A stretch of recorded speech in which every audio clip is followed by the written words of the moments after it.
storms, stars, a show, and best of all, the SR-71 as presented by Phil Soucy. 85,000 feet was the maximum altitude of the airplane, but it's the world's fastest airplane. And it's another episode of Life in the Fast Lane. I'm John Weisswasser, pilot and drummer for Eaglemania. Follow me as I explore the practical use of general aviation while I travel the country with the world's greatest tribute to the Eagles. This is Life in the Fast Lane. 99 Delta Alpha is cleared to Dulles beyond departure left turn heading 180, radar vectors park for the Hyper 8 arrival 2000 180 at 10 119.2 3355, and I'll give you a call with the current ATIS when I'm ready to taxi 9 Delta Alpha. 9 Delta Alpha, readback is correct, just give me a call when you're ready to taxi. This episode of Fastlane is about a trip we took in June of 2021 to Northern Virginia for an Eaglemania show at the Birchmere, a well-known regional venue that we've played before and has appeared on the channel. The itinerary called for a 5 p.m. sound check in advance of a 7:30 show, which we were slated to do our usual 2 one-hour sets plus an encore. However, the real highlight of the trip was the private tour of the National Air and Space Museum Udvar HAzy Annex that we got from former SR-71 pilot, M600 owner, MMOPA member, and all-around great guy, Phil Soucy. We were scheduled to meet up with him at the museum at 1:30. As always, I plan these trips with an eye towards alternatives. In this case, the drive to DC would take about 4 hours, so to be there by 1:30, I had to make a go, no-go decision by about 9 a.m. Alternatively, leaving at 11 a.m. would give us plenty of time to fly to Dulles, get our car rental, and be in position on time. So, getting right into it, the weather was dominated by the backside of a high-pressure area with a slight trough to the south. Conditions about an hour before I departed Caldwell were reported as VFR, but Morristown, which is about 7 miles to the south, and Teterboro, about 10 miles to the east, were both reporting marginal conditions. Dulles was marginal at 1703 in light rain with light winds out of the south. The nearest terminal forecast, which was Teterboro, was for VFR conditions all day with a scattered layer at 4,000 feet. Dulles, on the other hand, had IFR conditions from 9 to 10, marginal conditions with a broken layer at 2,000 feet from 11 to 1, and then VFR after that. The forecast icing potential chart showed maybe some light to moderate icing in the high teens, low flight levels, but the easy out would be to just fly beneath the freezing level. The turbulence forecast was benign with nothing really notable to speak of. As always, the Graphical TAF product under the tools section of ADDS proved to be more informative than anything. Starting with the ceiling and visibility filter, I could see that the marginal conditions were clearing to the east, but that there was a threat of convective activity along my route. And I've said this before, the graphical thunderstorm forecast is much more sensitive than the TCF and the ECFP, in this case, calling for isolated thunderstorms along my route. And sure enough, Nexrad was painting some activity to the southeast of my route. Obviously, this wasn't going to interfere with my plan, but more one of those things that was just good to know. And this is such a great example of how the graphical products in the GFA section under the Tools tab on ADDS really provides better information than just TAFs and some of the other products alone. So I went ahead and filed at flight level 220 what I knew I would get, the Hyper 8 arrival via Park intersection. Hologram Meridian 929 Delta Alpha is Charlie T's with information Delta, ready to taxi, ready upon reaching. Meridian 929 Delta Alpha, Caldwell ground, runway 22 full lane, taxi at Bravo Papa, cross runway 28 cross runway 28 at Papa. Okay, full length 22 via Bravo Papa, cross 289 Delta Alpha. Meridian 9 Delta Alpha, do you have the departing Skyhawk in sight? We do, 9 Delta Alpha. 9 Delta Alpha, that's Skyhawk being right, close traffic for runway 22, wind 2009 gust 14, runway 22 full length, clear for takeoff. Clear for takeoff, 22, 9 Delta Alpha.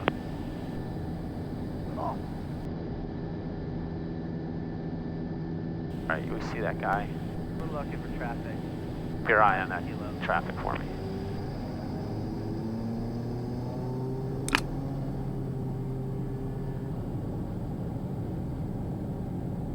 Alright, 60 knots for 85. 553 kilo, wind 2107, gust 14, runway 22, clear to go.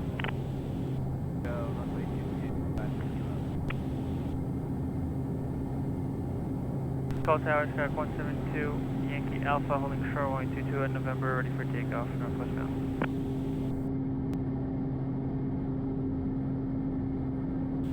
122 at November, clear for takeoff, Yankee Alpha. That's about 236, one departure prior arrival, they're rolling now. Meridian 9 Delta Alpha in contact departure. Departure so long, 9 Delta Alpha. New York departure, good afternoon, Meridian 929 Delta Alpha is 1000, climbing 2000, 180. Meridian 929 Delta Alpha, New York departure, ident, climb and maintain 1010,000. 10,000, 9 Delta Alpha. November 9 Delta Alpha, your radar contact 2 miles south Caldwell Airport. 9 Delta Alpha. New York Meridian 929 Delta Alpha, 8,400, climbing 10,000, 270 sign. 929 Delta Alpha departure, proceed direct park. Direct park, 9 Delta Alpha. And Mooney 616 Romeo Lima, contact approach 135.9 or 35.9, good day. 414 down there, level 90 Kilo Charlie, turn left heading 230. Departure, good after. We know that's at 40 miles. 6,000 for 11, Our radar shows. New York, good morning, United 1062, climbing 5,200 for 11,000. I got blocked. 6 Delta Papa, heading 280, climbing 1017,000. So first thing, 17,000, 616 Delta paint Papa. the ground. 9 Delta Alpha, proceed direct park. We're direct park, 9 Delta Alpha. New York, United 1062, climbing I'll add. 6,300 for 11,000. Who's that calling? Now, what's green on this is not the same thing as what's green. Yeah, the It's green on Nexrad. Line 971, traffic. They're calibrated a little different. Westbound Meridian, about to level off of 160. Looking for traffic on line 971. Meridian 9 Delta Alpha, traffic's 4 o'clock and 8 miles, westbound citation VFR 16500. Negative contact, looking 9 Delta Alpha. So I decided to do some homework on this, as it's come up a couple times when I've been playing with the radar recently. It's really important to understand that what's green on the Nexrad often won't show up on the radar, and likewise what's yellow or red on the radar can be depicted as red or magenta, which is extreme on the Nexrad. Nexrad has one color labeling scheme for the decibels it receives, and onboard weather radar has another, and that's why the G1000 won't display them both on the same screen. So here's a chart that compares the two with the Nexrad on top and the GWX68 on the bottom. And notice that even within the Nexrad chart, there are 3 different varieties of Nexrad: Internet, FISB, and SiriusXM, which explains why there's often a discrepancy between what you see on ForeFlight versus what you see on onboard XM.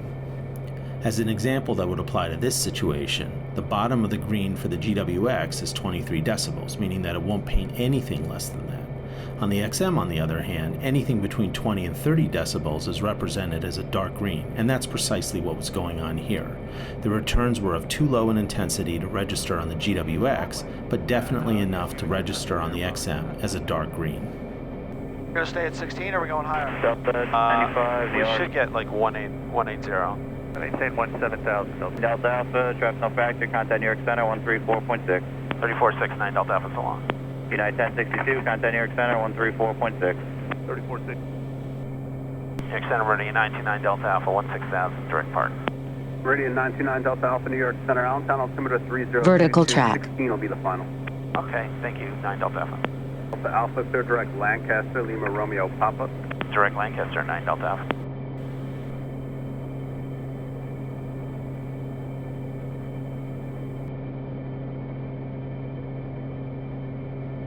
Meridian 929 Delta Alpha, contact New York Center 124.62, good day. 12462, 9 Delta Alpha, so long. New York Center, Meridian 929 Delta Alpha, is 16,000, direct Lancaster. 799 Delta Alpha, New York Center, roger the Allentown, altimeter 3022. 229 Delta Alpha. Washington Dulles International Airport ATF information Oscar 1539er Blue Petrol. Wind 190 at 9er. November 292 Delta Alpha, contact New York Center 132.2. 132.2, 9 Delta Alpha. 100 broken, 12,000 broken. Temperature 2.22. New York Meridian 929 Delta Alpha, 16,000, direct Lancaster. November 929 Delta Alpha, New York, Harrisburg, altimeter 3019er. 19er, 9 Delta Alpha. Yankee Jet 650, contact Cleveland Center 124.4. 144. Brickyard 4609, you're from say 12000. Maintain 12,000, Brickyard 4609. Alright, so they're using 19er left and right. Southwest 6020, contact New York Center 134.32. Don't approach Meridian 929 Delta Alpha is 12000 Papa. Meridian 929 Delta Alpha, don't approach, Delta South Terminal is 3022, your choice 19 left or 19 right? We'll take 19 left for 9 Delta Alpha. Alright, expect that, runway 19 left. 19 left, thank you, 9 Delta Alpha. Alright, 19er left.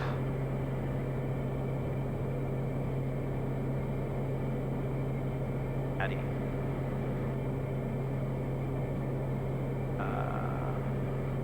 Number 9 Delta Alpha, descend via the Hyper 8 arrival, accept maintain 4000. Okay, descend via, except maintain 4000, 9 Delta Alpha.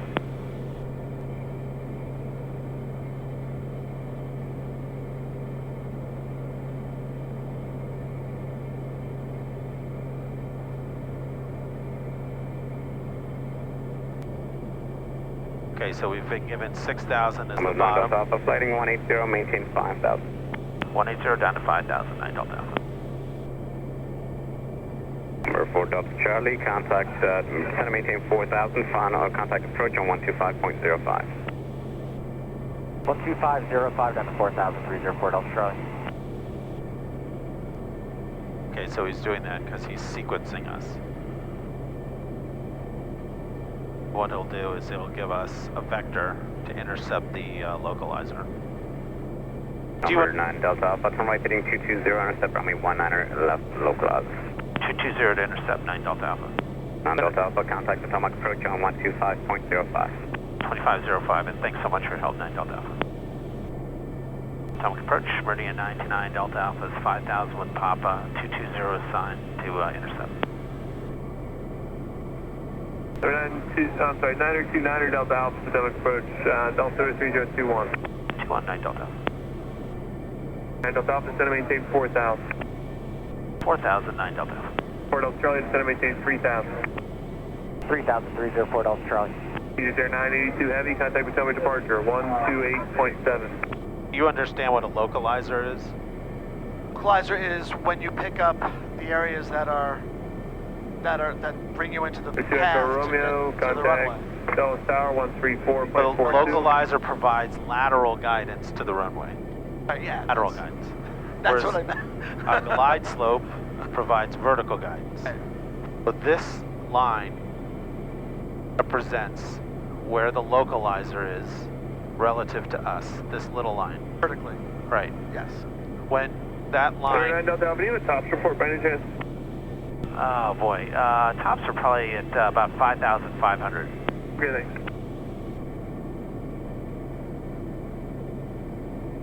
When that lines up, it means we're on the localizer. Continue inbound for now. Departure coming off, please. To continue to stay on it, we have to fly that course. Back around if they're not out here, just another couple miles. So what I did was, I tell the autopilot, fly this heading, but be prepared to switch over to nav mode, meaning fly the needles, okay, when that lines up. That's how we intercept. Okay, so now the localizer is alive. So you see it moving. So I'm just monitoring, make sure that the autopilot will start course to continue to track the localizer. As you get there, so I'm looking up here at the top. This displays what the autopilot's doing. It's called the scoreboard. So I'm looking to see that switched to loc. So that means that now it's switched over. The next thing, we're going to continue to track this in, and then he's going to say you're cleared for the approach one. Charlie, your mouth from cockpit cleared. When he says that, that means that we can follow the glide path down. Clear RNAV, runway 17 approach, lead for 304 Delta Charlie.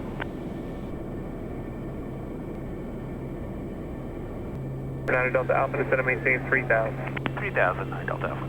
Zero Juliet Sierra, did the field slide off your left and 10 miles.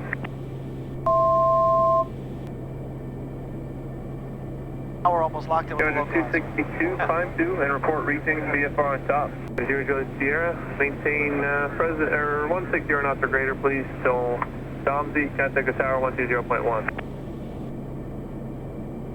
United Delta Alpha, descend and maintain 2000, you should pick up the field there too. It's 12 now. Okay, down to 2009 Delta. And we have the field 9 Delta.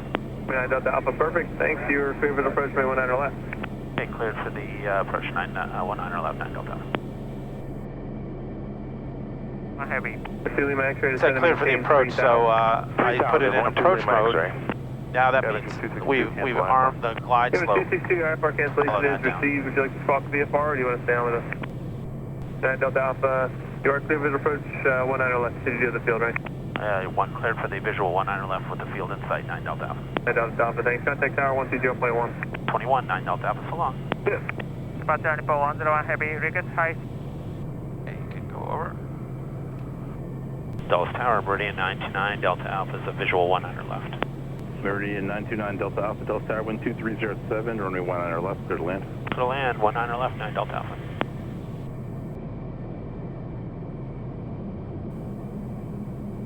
When the glide slope crosses the louver line, that's when I lower the gear, and we'll power back.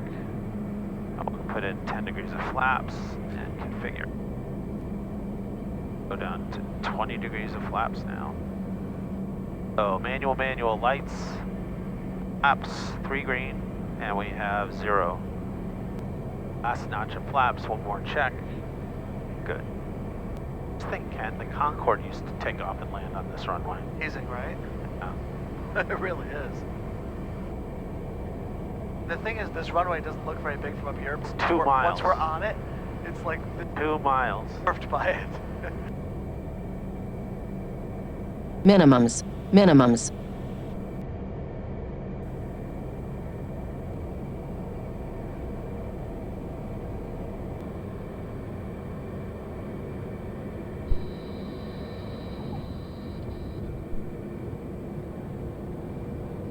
And we're done, and there's still like I a know. mile and a half of runway. Yeah, look at, we have 9,500 feet of runway remaining. Oh, there, yeah, that's cool. Right? Awesome. And 9 Delta Alpha is going to jet. 9 Delta Alpha, roger. You take Kilo 2 if you'd like, then Kilo short of Bravo, contact ramp on 1912. Okay, Kilo 2 to Kilo short of Bravo, and then 119.2 for the ramp, 9 Delta Alpha. 119.12, 1912. Sorry about that, 119.12, 9 Delta Alpha. Okay, now for the hard part. Short of Bravo. Okay, so we're gonna hold short right there. This is really useful, this surface watch. Now, it's always on the ground, the sign comes before the road. And ramp control, Meridian 99 Delta Alpha is on Kilo, holding short of Bravo for jet. 99 Delta Alpha, taxi Bravo, hold short Zulu. Hey, Bravo, hold short of Zulu, 9 Delta Alpha. Okay, so now we're cleared to there. That's going to be Alpha 2, Bravo, hold short of Zulu, 12162, jetwing 74.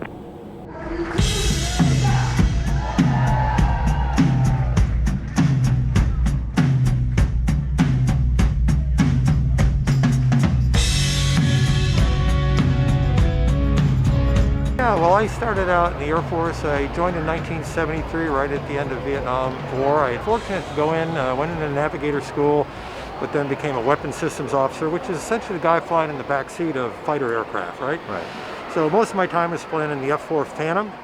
That's Phil Soucy, M600 owner, MMOPA member, a huge fan of Eaglemania, and one of the nicest guys I've come across. We met up at one of our shows in Leesburg a while back, and he extended an offer to give us a personalized tour of the Udvar HAzy Annex in the National Air and Space Museum, where he's a docent. Later on, I had the opportunity to fly this airplane here, the SR-71. I flew it for about 2.5 years. In fact, I've flown this very airplane here. I just want to pause and reiterate what he just said. He flew the very plane that is, alongside the space shuttle, the flagship display aircraft in the National Air and Space Museum. Fortunate to fly this airplane. 100,000 feet? 85,000 feet. 85,000 feet was the maximum altitude of the airplane, but it's the world's fastest airplane, and it still is. And what's hard to really comprehend too, it first flew in 1964, right? So it'd be one thing if we said, okay, airplane flies 3 times the speed of sound, 2,200 miles an hour, 85,000 feet, and it's brand new or something. But to think about it, 1964, right? This is when airplanes were designed with, banks of people, engineers with slide rules, right? This is a Lockheed Skunk Works aircraft, Kelly Johnson. One of them is they had to deal with the temperatures. This airplane flying at those speeds, even though it's like minus 57 degrees, minus 60 degrees outside at those high altitudes like that. The airplane's going so fast, I mean, literally faster than a bullet out of a gun, that you get this aerodynamic heating, and the average surface temperature on the airplane is about 600 degrees. And when you're sitting here, the window is over an inch thick, maybe an inch and a half thick.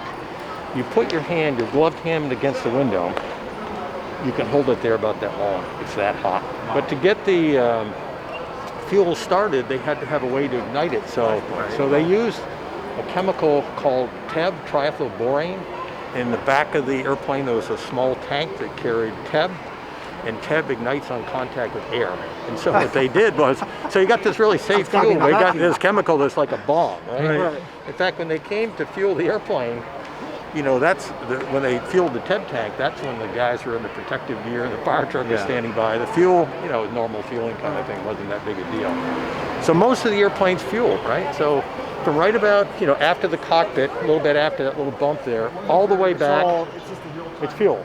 Wow. And in the wings, right, exactly. Wow. It's all fuel, right? So this is a 60,000 pound empty weight airplane carrying 80,000 pounds of fuel. Right.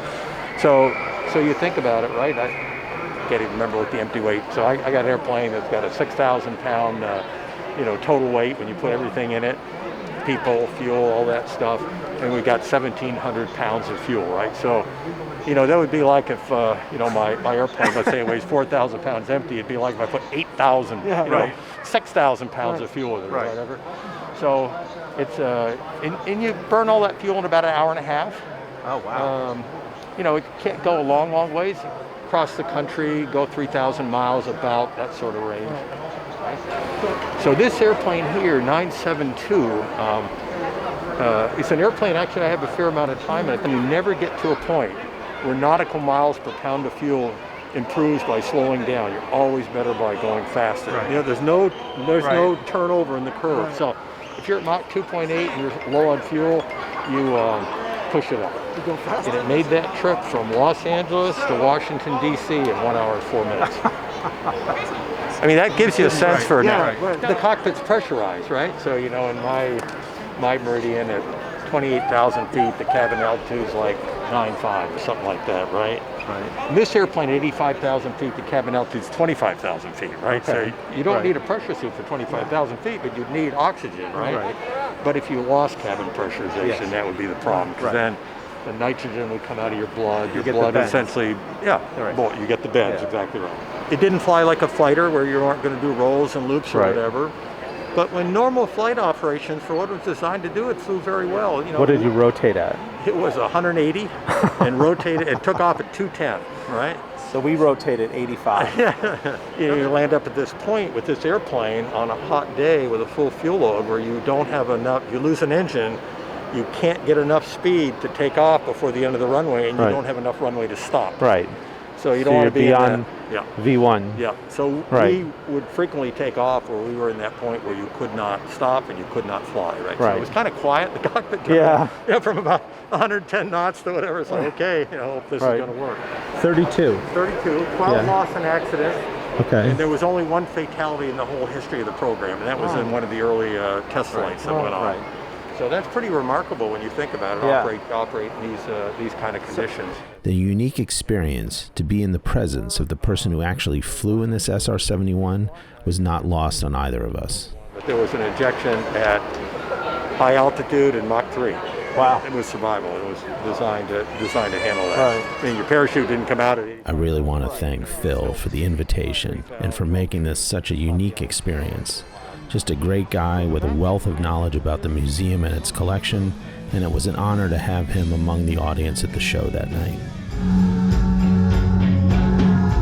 third time in the room, but second time in... And we're their #1 tribute. They told me tonight. Okay. They told me we have 70 shows between now and the end of the year. Wow. That's and this we ordinarily do 80. About 80, 85 shows a year. Right. So in 6 months we're doing 70 shows. That's great. It's a great room. It's got a great energy. Sure does. And the food kicks it. Awesome.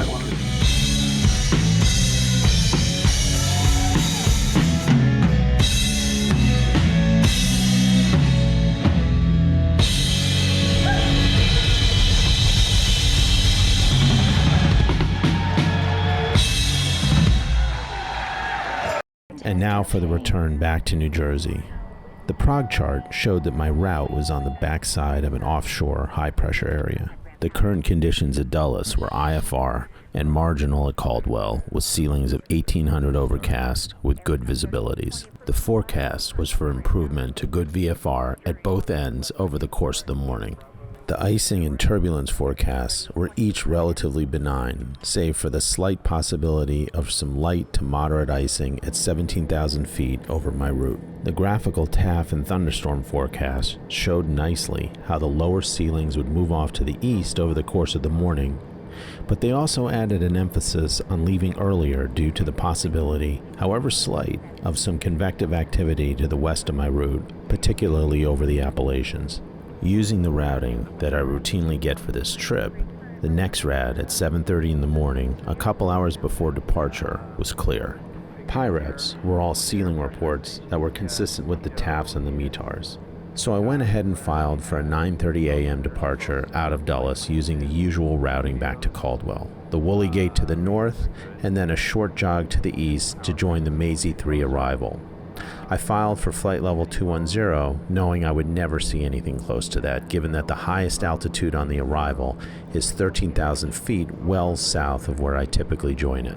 One of the really nice things about Dulles is that you get a pre-departure clearance texted to you, along with the current ATIS, about 20 minutes prior to your proposed departure time. This eliminates any surprises and also eliminates the need to call clearance, which saves time, especially at the busier airports. 929 Delta Alpha, Dulles ground, runway 30, taxi via Zulu, hold short of Alpha. Okay, 30 via Zulu, hold short of Alpha, 9 Delta Alpha. We'll start on 2108, running 30, line up and wait. Line up and wait, 309 Delta Alpha. Air Sky 3884, turn left, uniform 4, ground point 62.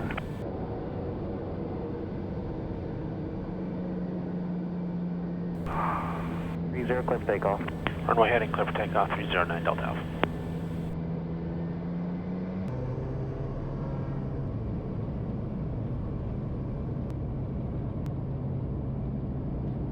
And 37, 39 reduced to 100.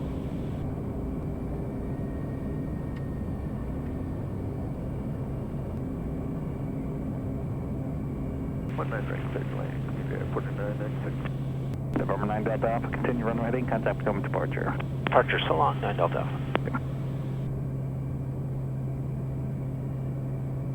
Stomach departure, Meridian 929 Delta Alpha, 1,500, climbing 3,000, runway heading. Number 9 Delta Alpha, departure, radar contact, climb maintain 5,000. 5,000, 9 Delta Alpha.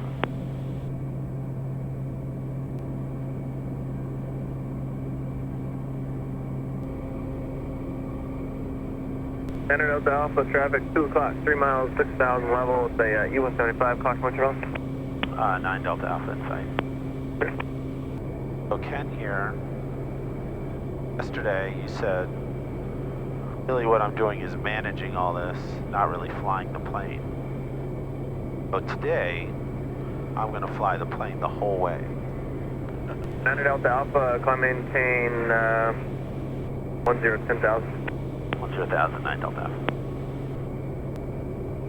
9 Delta Alpha, turn right heading 360. 360, 9 Delta Alpha.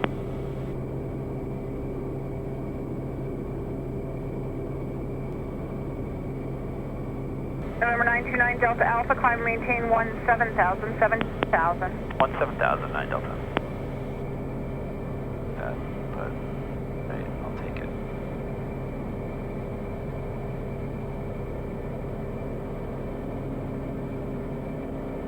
She just gave us a huge, cut a lot off. Direct now. Pretty much. Ow. That was nice of her. Contact uniform 1253 404 visibility 2,400 over gas. Brickyard 49 at 20, switching to your route for a little bit of a shortcut. Cleared direct Yardley, Alpha Romeo Delta, then direct Smith, Yardley Smith.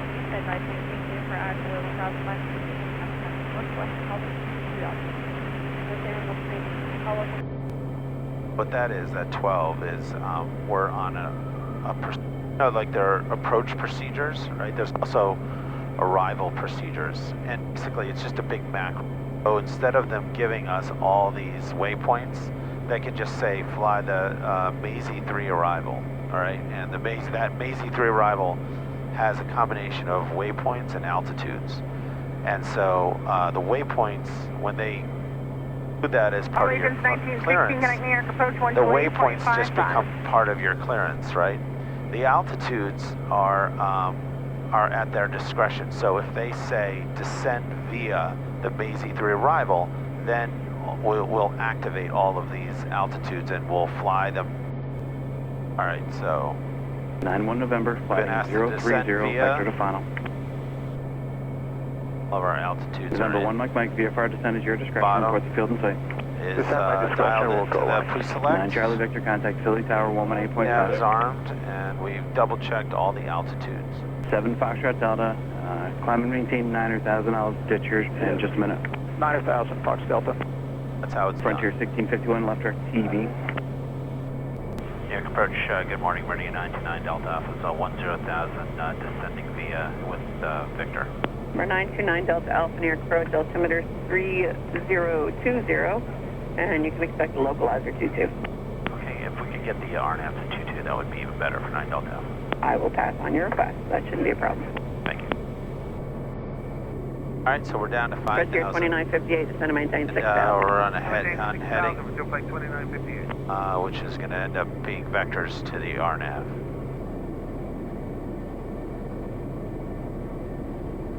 Like I said. I can't wait. It'll be like this for a little bit. Number 929 Delta Alpha, contact approach on 128.8. 28.8, so long, 9 Delta Alpha.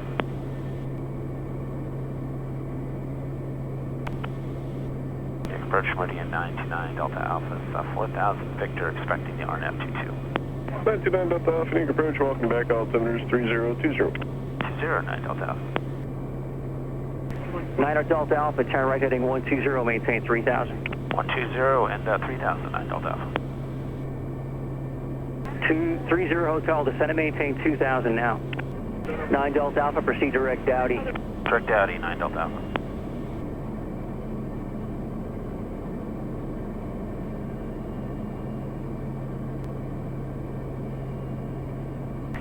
Delta Alpha, cross Dowdy at 3,000, clear for the RNAV 22. Dowdy 3,000, clear for the approach, 9 Delta Alpha. United 56, expect the RNAV Zulu 22 left, altimeter 3019er. 3019, expect RNAV.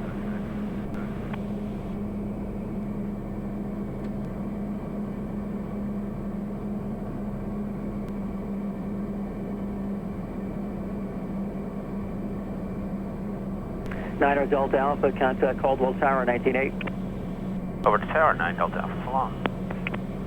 November. Call Tower, Meridian 929 Delta Alpha, it's outside fare. I believe that was Meridian 929 Delta Alpha, Caldwell Tower, altimeter 3019er, current winds are 20010, gust 16, continue inbound. We'll continue 9 Delta Alpha. Meridian 9 Delta Alpha, you're going to be number 4, traffic's approaching the water tank. I'll let you know when they start the base. Or IMC 9 Delta Alpha. It's conditions like these that give me pause. Marginal conditions with mixed traffic of both VFR and IFR traffic. Meridian 9 Delta Alpha, disregard that. You're going to be number 3, traffic's approaching a 1.5 mile final, wind 20010, gust 16, runway 22, clear to land. Number 3 for 22, looking for the traffic, clear to land, 9 Delta Alpha. We're at 3045 Alpha, Caldwell Tower, correction, Caldwell ground, patterns full, same intentions. 500. Oh, we got 3 green. S38 Foxtrot, we've got our traffic about to pass on for impact. 3 Fox. Minimums. Yep. Minimums. Number 2 now. Base turn your discretion, wind 2209 or gust 14, runway 22, clear touch go. 2222, clear touch go, 3 Foxtrot.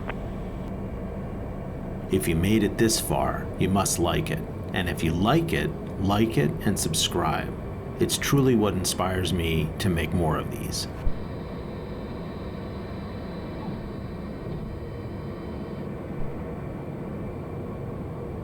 Meridian or Delta Alpha, turn left at Delta, same digit.